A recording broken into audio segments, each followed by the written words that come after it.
I think it will add a lot of friction. I think there is a huge opportunity in letting folks do what they are continuing to do and yet deliver newer services. Can all the new services that we are envisaging just use that 4 or 5 buttons and still provide them a great UI, UX experience? I don't think so. So the idea is, just like a child learns certain things, you have to give them the ability to use those 5 buttons and do a few things and enjoy the experience, and slowly get them to press a few other keys to get to a few other services. And hopefully that allows us to migrate them into the beyond feature phone capability. So the objective would be to give smart services using feature phone keys or feature phone UI at affordability, and then using that as a training ground to get them to the next level. Okay, we've got 3 more questions. Is that fair? Yes, ma'am. Actually, I'm a EPGP student, so I work in telecom domain only. So my question is related to voice. When we talk about voice, so we still have some handovers issue when we connect a call from one geo vendors to other vendor. So do we have any resolution for that, or any resolve, like when we have to see a proper call connection without any disconnection? Let me answer. First of all, what is EPCBG? What is that? Sure, it's an executive MBA program. My apologies. Thank you. And see, let me answer your question in 2 different ways. One is handover. Handover happens as you go from inside a building to outside a building. Handover happens because you go from one location to the other on your call. And that's what sometimes happens, sometimes doesn't happen, especially when you go from in-building to outside a building. Certain systems have certain limitations. I'll leave that. But the other is, remember, there is 4-lane highway, there is 10-lane highway, and 1-lane highway. And these are all different frequencies. Like people say, it's a 800 megahertz spectrum, it's a 1800 megahertz spectrum, it's a 2300 megahertz spectrum. So those are bands. Within those spectrum also, there could be, each spectrum band could have 40 megahertz of 800, 60 megahertz of 2300, 80 megahertz of whatever. So when you go on a 6-lane highway and you switch over to a 1-lane highway, if you don't go at the right speed and you don't make the right turns at the right ramps, you're going to get into trouble. And the handover, takeover process may not happen perfectly. And that's what happens in a real-world scenario too, because there are other cars coming, other packets coming, other content coming, other calls coming. The optimization of a network is about ensuring that drop call, i.e. the handover drop, is minimized to less than 0.5% or less. So do operators have these issues? Absolutely. Success is in, as subscribers get added, new bands get added, you have both coverage, capacity, and optimization go hand in hand. The extension of your question is, when you are dialing a number, we talked about not able to reach landlines, especially, because that's the interconnect issue. That is the point of interconnect that we talked about. That is how one network is interconnected to the other network. In the data world, networks are interconnected using peering and transit. I'm not going to get into that. It's basically an IP interconnect. Ideally, in India, all the operators should be connected on an IP network, not across E1s. But we don't want to, it's like saying 2-3 years ago, everyone said India cannot have 4G till 2020, 2021, right? India cannot have, because there is no devices. They were right, there is no devices. But someone has to do things out of the ordinary. And India has to do things out of the ordinary to get out of us being 150, 105 to top 10. And our intent, and we are committed to take India to get its due place. Specifically on POI, we believe our friends in the telecom service provider space are listening to each one of you every day. And we are hopeful, between the Telecom Regulatory Authority of India and in the interest of the customers, each of these operators will continue to give us enough POI so that our customers and or the customers of India doesn't go through that problem. So it's a three-pronged answer. Sorry, 2 more questions. Yes, ma'am. So my question is actually follow-up question to the voice calls. So we know that voice over LTE is mostly IP-based communication, because of which there will be packet data loss resulting in voice drops. Whereas the other traditional players already have circuit switch fallback facility, because of which they might, in terms of voice calls, they might have a better approach. So how is Jio planning to tackle this issue? What is the strategy behind? How is it going forward? Very, very, very good question. So, first of all, it is and it is not IP-based, and I'll answer that. Is the underlying protocol IP? Yes. Compared to CSFB, which is the circuit switch fallback that she talked about, is that where you are dedicating an E1 and dedicating a DS0 or whatever? Yes. In the network, actually, if you take any device today that is VoLTE ready, any device that is VoLTE ready, every device at the chipset level, remember we talked about chipset today, extremely important for all of you to know. At the modem level, which is, what is modem? Modem is it is like when you have an Ethernet card and an Ethernet port, there is what is known as a PHY layer, which is the physical layer for the guys who are in the technology space. Then there is the MAC layer, right? Then you have the network layer.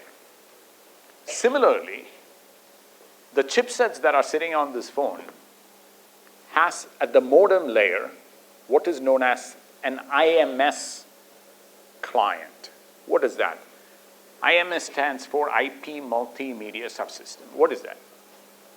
The VoLTE call, that is voice over LTE call, is kind of like an emulation, like circuit switch, that is bound from the modem at the chipset layer all the way to the tower. That technology is called VoLTE. Internet, if you browse the network, if you watch YouTube, if you take those on the modem level is known as a priority 9 packet. On this LTE, actually, to be very precise, it's called QCI 1 and QCI 9, to be very specific. What that means is, it is like a guaranteed bit rate. You know, if I just use the term, historically there was a technology called frame relay and ATM before IP. That means there is what is known as committed bit rate, which is CBR, or a guaranteed bit rate. Just like your circuit switch voice, which is a 64 kilobits link, or a DS0, for voice VoLTE, you are dedicating about 40 kilobits, somewhere between 18 kilobits to 40 kilobits, depending upon the type of codec that you use. Remember, voice is at the end analog. So you have what is known as wideband codec. In wideband codec, you have different types of modulation. So you could have 25 kilobits codec, 18 kilobits codec, or narrowband codec. So the bottom line, ma'am, is it is not that it is just like IP packet, it gets dropped. There is a inherent quality of service that is applied all the way from modem/device all the way end to end for a VoLTE call as well. Now, should a network engineer to ensure that there is enough guaranteed bit rate based on the number of calls that come in? And the answer is yes. If you don't engineer your end-to-end network with a similar quality of service, will there be packet loss associated with it? Absolutely, there can be. So I know it's a long answer, but it's an important thing so that you understand the nuances of it. One last question. In continuation with the question asked about how Reliance is going to retain its customer, Jio is going to retain its customers. When Arcom disrupted the telecom market in 2000-2001, it did something similar to what Jio is doing today. But I think Arcom also wanted to retain its customers, but today we know the market share of Arcom is mere 7 to 8%. So what do you think Arcom could not do that Reliance will do? Because people have this tendency to relate to the situation as Reliance does something always like giving freebies, and after that it doesn't continue to the service and price expectations of the people. So No, I have two interesting answers for you for that. One is, if I'm a customer like yours, I would say I need more Reliances. Because it's a great thing. Think about it. You were paying 30 rupees. Because of Reliance, India has the lowest per minute cost structure anywhere in the world. Anywhere in the world. And that one bit of gratification to this supposedly bad company, right, called Arcom, I think we as a nation owe it to that company and the founders who did what others who could have done but did not do, right? Because you were charged till Reliance came in 30 rupees, which went to 40 paise. When it was 30 rupees, India had 12.85 million subscribers. Ladies and gentlemen, young guys and gals, we had in 2002, May 1, less than 13 million subscribers in India. Remember that. Less than 13 million. Today we talk about 1 billion. It would not have been possible without that company. Now to answer your question, I absolutely feel good about it. Now to answer your question, why is Reliance where it is? You know, two brothers, if I'm candid before I get fired, and I am known in the company to be doing a lot of unorthodox things and always get into trouble. And I enjoy it, by the way. And, you know, two brothers had a challenge. Prior to the brothers having the challenge, if you look at the company's growth, versus post the brothers had the challenge, is what you should look at. Prior to that, every company in India was shaking. My belief is, this time there's only one brother. And we are with Mukesh.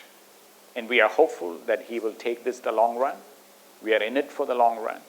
We are not here to do it after spending $30 billion compared to $4 billion or less than $4 billion at that time. Actually, way less than that. And we would like to have, if you ask me, a significant market share of the data users in India. 76% of the voice, or rather revenue in India today is voice. And we love our competition, so we are giving it for free. Thank you, guys.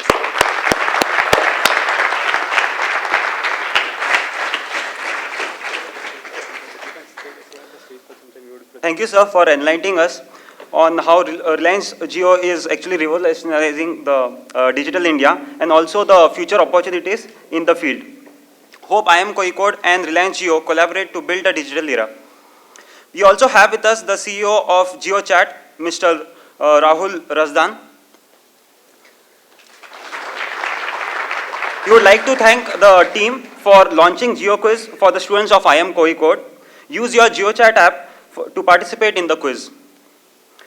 I now invite Mr. Abhishek from IIC to hand over the memento to Mr. Matthew Oman.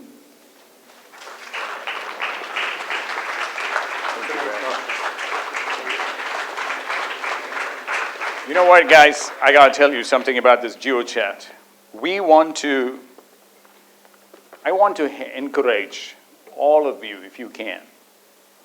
This is a homegrown application. I started this JioChat was my baby about 2 years ago, 2.5 years ago, with 3 other guys as an application. And I can tell you, it is indeed made in India, and it is secure in India. And I can vouch for it, because I use for everything JioChat. And some of the features and functionalities you will see that we are introducing or already introduced, we think are much better than WhatsApp's. WhatsApp's voice calling, by the way, is good. I will not, we have to be fair to what it does well. WhatsApp has a much cleaner, simpler UI, because in JioChat, our creative guys have done many things into the chat, right? But if people have experienced WeChat, I don't know if any of you have downloaded WeChat. WeChat and JioChat has a lot in common. If India's demonetization, digitization, security, and Make in India happens, we sincerely believe the JioChat ecosystem has a long potential, and would encourage each one of you, if you could, leverage JioChat and popularize something that is not just started for simple users. I forgot the number of NGOs and farmers that use JioChat, and we have dedicated about 5-6 people in his group who update the farmer community info. And we see so much traction among the fishermen and farmers. Not to make money, we still maintain those people, because we think it's a great opportunity for us to connect with them, but also give them status in terms of fish, in terms of weather, in terms of rain, etc. So once again, thank you very much. And make sure, by the way, you talk to your professors and get the permissions for JioFiber and Jio Wi-Fi on this campus. I don't know why, only Airtel is on this campus. So it would be good to have competition, in my humble opinion. It's a great thing to have. I believe in competition. I hope each one of you believes in competition. You should encourage your management to believe in competition. Thank you, folks.